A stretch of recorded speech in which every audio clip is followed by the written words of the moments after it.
Hi guys, welcome to another cook along with Young Shrewsbury. I almost forgot what we were doing it for there. I'm Adam Pennell, the youth worker, and today we are going to show you how to make my signature dish, which is barbecued Scotch eggs, and we're also going to make some loaded potato skins as well. So a little bit of preparation that you need to do before you start is you need to probably boil yourself, I've just got 2, but maybe boil 4 eggs, 3-4 eggs. Okay, hard-boiled eggs, 5 minutes boiling water. Let them cool down because you're going to need to be able to handle them.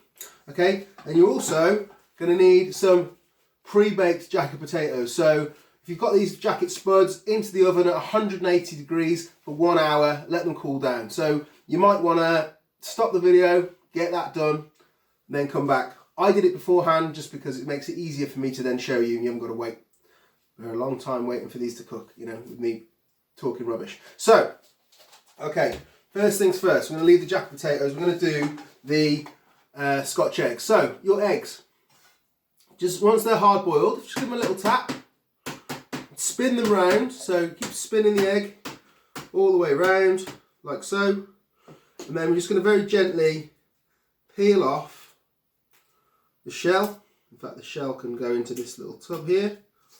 Okay, just take your time with this, okay? Because it kind of, if you do it too quickly, you can end up ripping the egg in half and it just looks rough. So just take your time, peel the eggs, and you'll get a much better end result. Okay, so that's 1 egg done. Okay, so barbecue Scotch eggs, normally I will cook these on the barbecue. Today we're going to do them in the oven. So that's the other thing, you need to have your oven set at 180 now, ready for everything to go in. So get that done. That's 1 egg peeled. Second egg,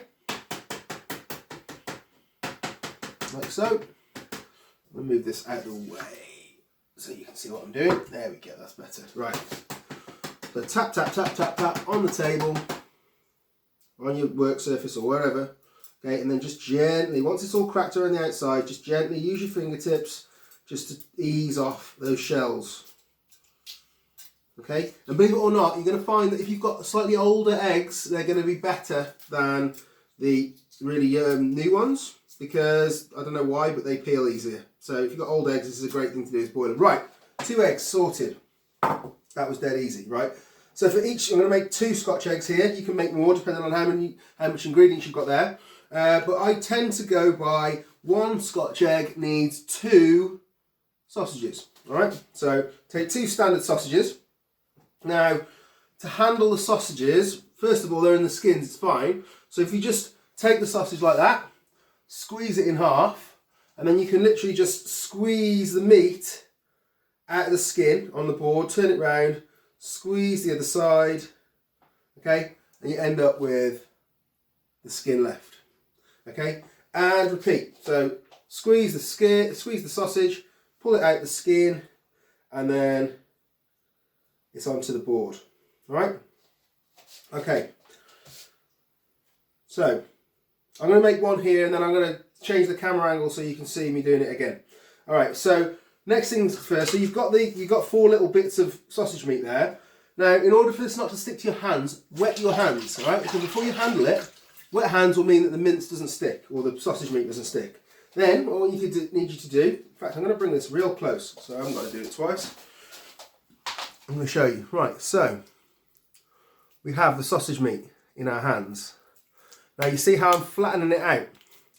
And because my hands are wet, it's not sticking, all right? So you're kind of trying to make a very thin, almost like a burger kind of shape, right?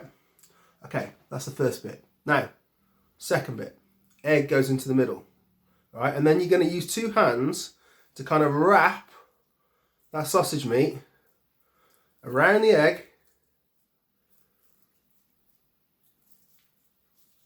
and then once it's wrapped, just pack it in all the way around using your hands. So make sure you can't see the egg poking out anywhere, okay?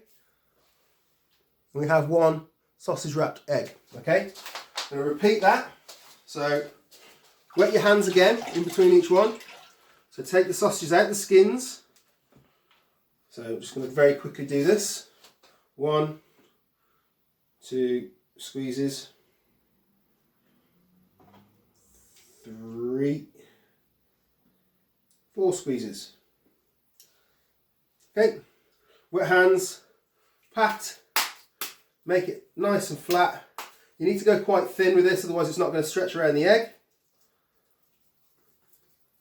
Pat it out, egg goes into the middle, okay, and then we're just going to, 2 hands, fold the meat around the egg, and like so. Okay, it's poking out, so just pack it in, make sure that, as I say, that there's no, no egg poking out anywhere. Okay, done. Okay, second thing. Now, normally a Scotch egg is dropped in breadcrumbs and deep fried. We're not going to do that. We're going to wrap it in bacon because bacon makes life better. I love bacon. I imagine most of you love bacon. If you don't, then I'm sorry.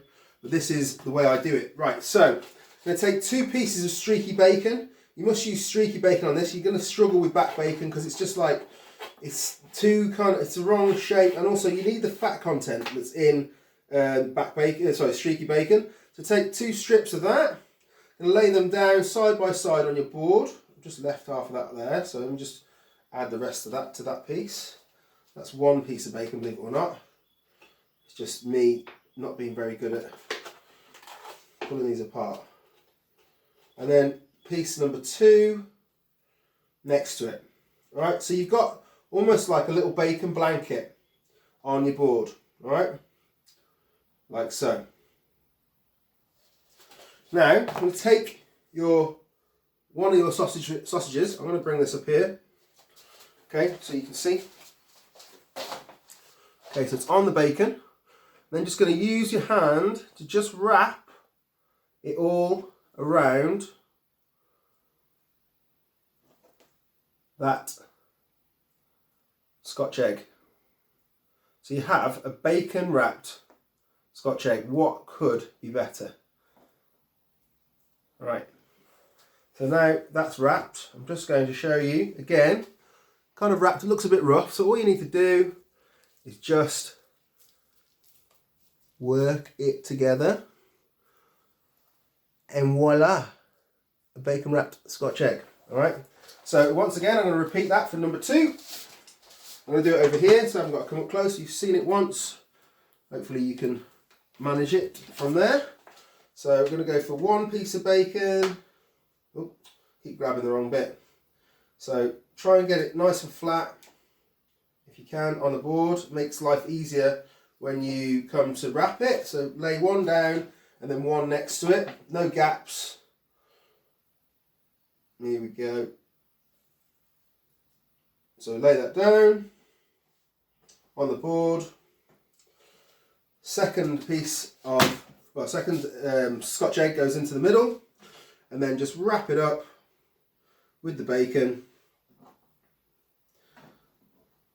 and kind of mould it all together with your hands. You're trying to get the bacon to the bacon's there for 2 reasons. 1, for flavour, but 2, it's going to stop that sausage meat from falling apart. Okay? So there goes the second one. Dead easy. Right. Brilliant. So I'm just going to pause there because I've forgotten. I need to wash my hands first of all, and second of all I need a baking tray. Okay, so I'm back with my baking tray. I've lined mine with foil, but you don't have to do that. So just put your Scotch eggs in the tray. You need to save some room for the baked potatoes because they're all going to go in at the same time. Now what you need to do, I've put them upright so they've got on their ends, but you can do them on their sides if you like. It doesn't really matter. And then I'm just going to take some barbecue sauce now, and I'm just going to put a blodge of barbecue sauce on each one, on the top. Whoops. And then just going to brush that on all over the egg. And that's going to give us a lovely sticky sweet glaze to the whole thing. Okay, so glaze in barbecue sauce for both of them. Second one there. So I'm going to bring this up close now so you can see what's going on. Like this. just glaze, glaze, glaze all the way. Alright. These are going to be the baddest Scotch eggs you've ever tasted in your life, trust me. They are so good. Right, okay, so 2 glazed Scotch eggs. They are good for the oven, right? But before they go in the oven, we're going to get the rest of the dish sorted. So put those to one side and they can just wait for a minute while we do the next bit. So you should have some leftover bacon. And I hate leftovers. Well, I love leftovers, but I hate waste.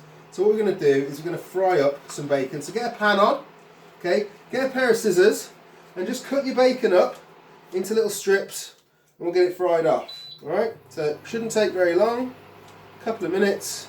I just realised I haven't got a spoon here. I'm going to go and run and grab one once these are gone. But just literally just crisp up that bacon. And that's going to be part of the filling that's going to go into your potatoes. These scissors are rubbish. But you can use a knife for this if you want. But you just want strips of bacon. You could even buy, if you've used all your streaky, you could just buy bacon lardons for this, but I'm just using it up, you know. So and you want to fry it quite hard, so it's almost like nearly got quite crispy, really. So that can kind of keep ticking away while we do the rest of it. So I'm going to grab my spoon.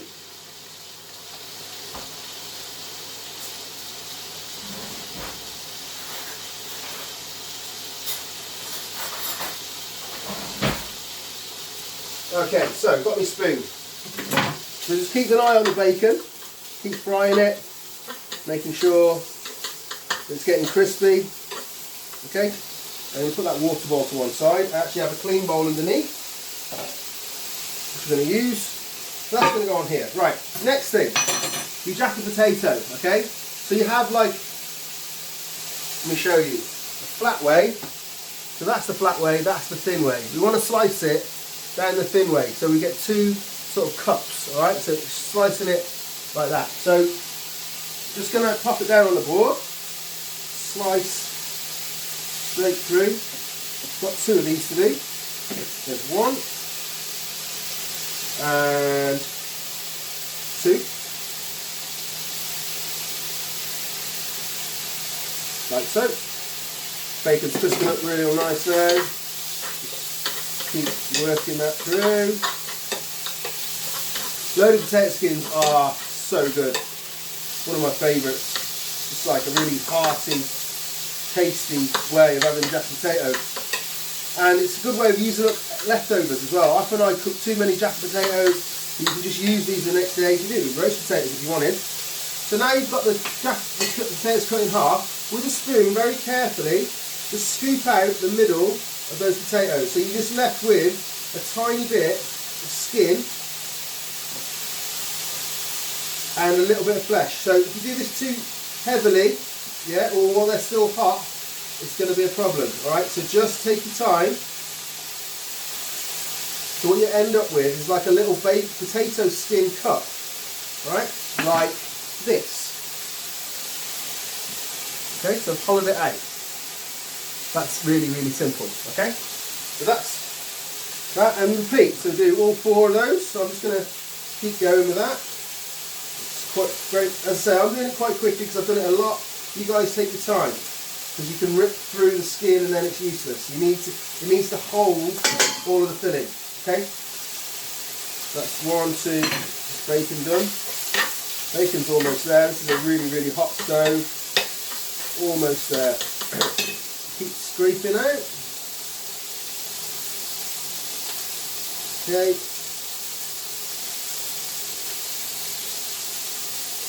And one last one.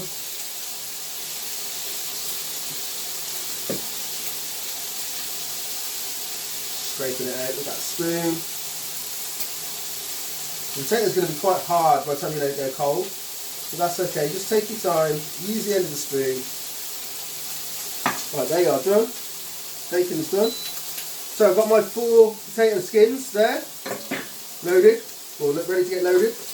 Okay, so next, I'm going to take my bacon that's now fried up. So that's going to go in with our potato. Give it a little mix around. Okay, You can use a fork for this actually, it's probably better than using a spoon. You can kind of really mix everything together. Okay, next then, we're going to go with a couple of spring onions, alright? So just take the ends off. And you don't want to go too high up the spring onion. Get rid of the ends and the tops, okay, because they get a bit tough. And then just just very, like, sort of, not gently, but finely chop straight down the spring onion all the way down the middle. Okay, keep going. So spring onion is going to go into the bowl with the bacon and the potato. Okay. Then we're going to go in with some fresh coriander. Just going to chop that up quite loosely.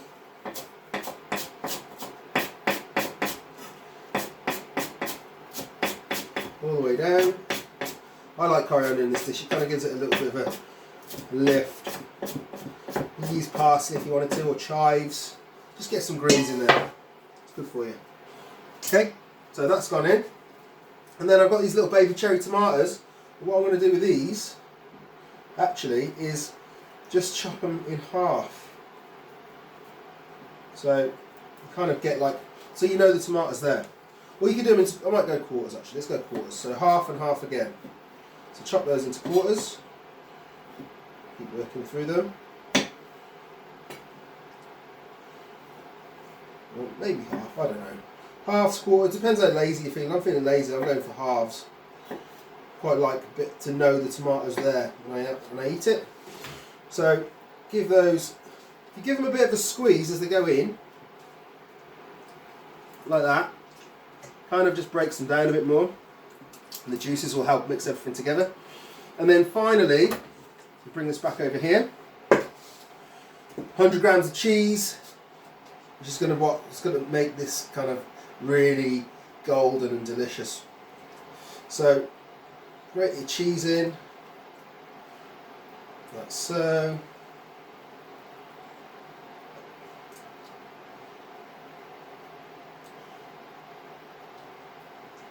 Keep going. Plenty of cheese.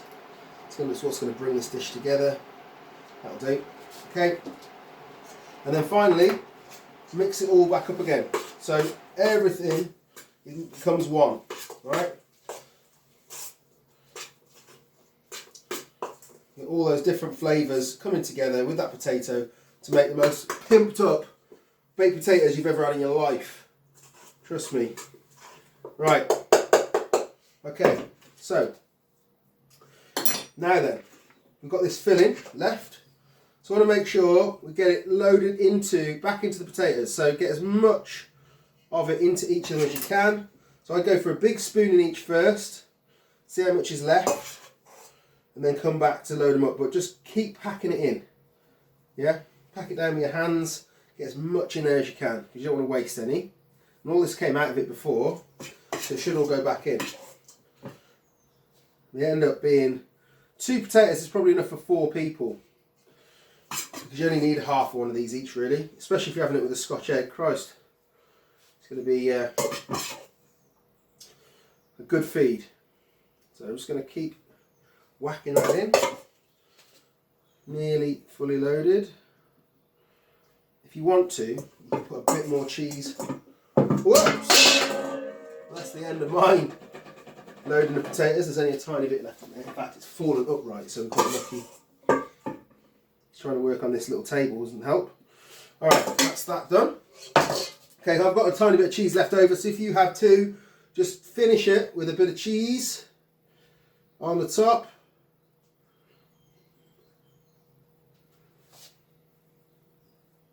What's that? That's a bit of stalk. Finish it with a bit of cheese. This will just give it a nice melted cheese finish. Okay, and then what we need to do, get rid of that, get the right mess here, is bring back our Scotch egg tray, like that. I'm just going to load each of these loaded potatoes, which should look something like this now. Okay, put them in with your Scotch eggs. The whole thing goes into the oven for 30 minutes at 180. and then it's good, it's ready to go. So, that's my 4 done. I'm going to pop them in the oven. See you in 30 minutes. Right, so just got these out of the oven and just have a look at those. Oh yes. So easy. Get on it, man. Make yourself some Scotch eggs, make the loaded potatoes. Let me know how it goes. Really, really interested to hear. Next week, by request, we are going to be making the famous, I forgot what it's called. Next week, we're going to be making the famous sausage and egg McMuffin by McDonald's, but it's going to be better. Don't miss it. Like, subscribe, tell your mates, all that jazz. We'll see you soon. Much love.